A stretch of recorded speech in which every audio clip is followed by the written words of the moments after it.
Sœur Irène Franck, sœur supérieure de la compagnie ici de la château Thomas Saint-Paul, Monsieur le grand rabbin Goldman, Monsieur le grand rabbin Garcia, Monsieur le conseiller auprès du président du Sénat, Monsieur le vice-président du comité français d'Albachel, Madame Esclave, Mesdames, Messieurs, chers amis, chers mamans.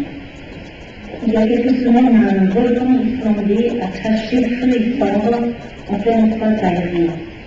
Et subitement au ciel, cet espace par des conditions illimitées, cet éther au-dessus de l'Europe se ferma, comme au bord d'un seuil infranchissable. Lorsque j'ai appris cette nouvelle, je me trouvais en Argentine, à Buenos Aires, pendant que mes parents, la belle et Jean-Carl, se trouvaient, eux, en voyage en Ukraine. En regardant les photos de ces volumes sans naissance, je me suis souvenu d'une image magnifiquement décrite par l'écrivain français André Schwarzbach dans son roman Le Dernier des Justes, prix Goncourt 1959.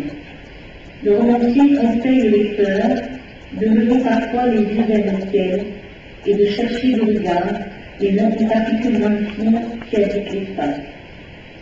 C'est selon Schwarzbach une manière, en forme de prière, silencieuse et quotidienne, de se souvenir de ceux qui furent assassinés dans les camps de la mort. Cette image quasi mystique, aussi bien que le nuage islandais, bien réel, touche à l'histoire universelle, mais aussi à celle particulière qui nous réunit ici aujourd'hui.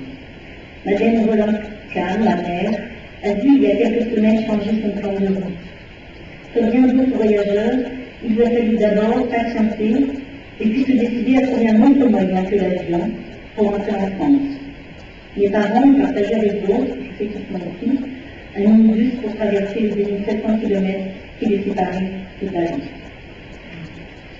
Quant à moi, de l'autre côté du monde, j'ai beaucoup pensé aux doutes et aux craintes qui ont dû assaillir ma mère lors de ce dernier périple de l'Est vers l'Ouest de l'Europe.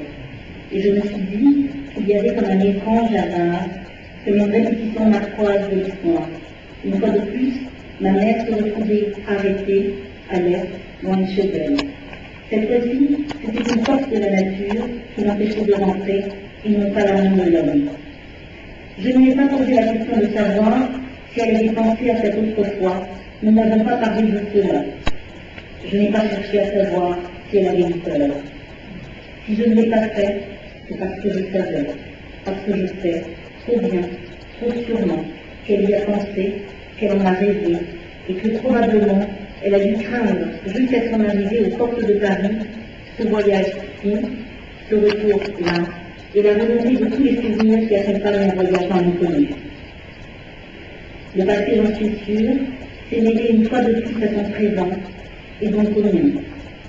En 1969, ma mère avait enveloppé une fillette aux boucles blondes avec un sourire encercleur et de grands huilements qui viraient au bleu gris ou au bleu pur selon les sentiments que bien sûr les grandes personnes.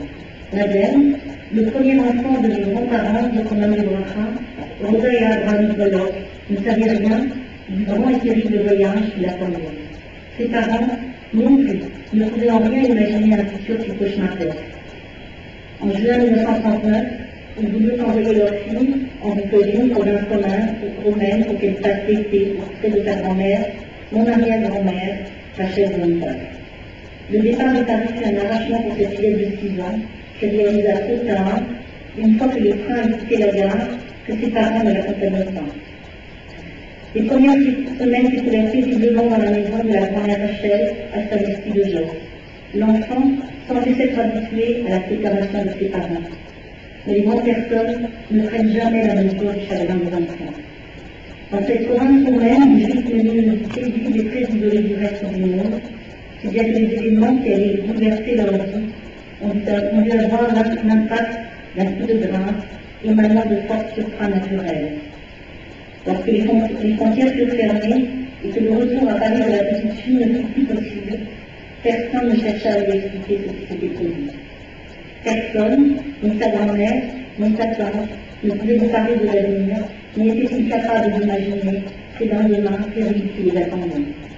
Le 22 juin 1941, lorsqu'ils avaient passé le VSS, accompagnés des troupes de la garde de fer d'Humanie, sur leur entrée dans le village, et que le matin devint le quotidien des villageois, Madeleine, sa grand-mère, sa tante et le bébé de cette dernière furent partis avec les autres juifs du village dans un hangar près de la gare.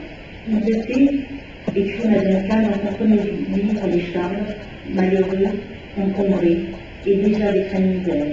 Le regard des autres, hier encore des voisins, acheva leur malheur. C'était une fatalité qui dépasse toute volonté, qui anéantit. Ils se mirent en marche, tête rentrée. Le voyage vers le fleuve Dniepr se fit en wagon avec ceux qui à pied. Je cite, Nadenka, nous n'étions plus qu'une masse humaine en marche vers un lieu inconnu, des êtres sans lendemain. Dans son livre dans lequel elle décrit ces événements, ma mère se souvient du retour de l'enfant qu'elle était, des yeux de la fillette s'accrochaient au nuage comme à une seule présence amicale. L'enfant qu'elle était archiva dans sa tête et dans son cœur les mises à mort des plus faibles. C'était donc cela, le monde des plus grands, a-t-elle pensé? Dans le camp, la survie devint plus importante que la vie. Cette expérience qui fut le mot de tous les survivants, la petite Madeleine dut l'apprendre, l'intégrer. Il n'y avait pas d'échappatoire possible au malheur, aux maladies et à la faim.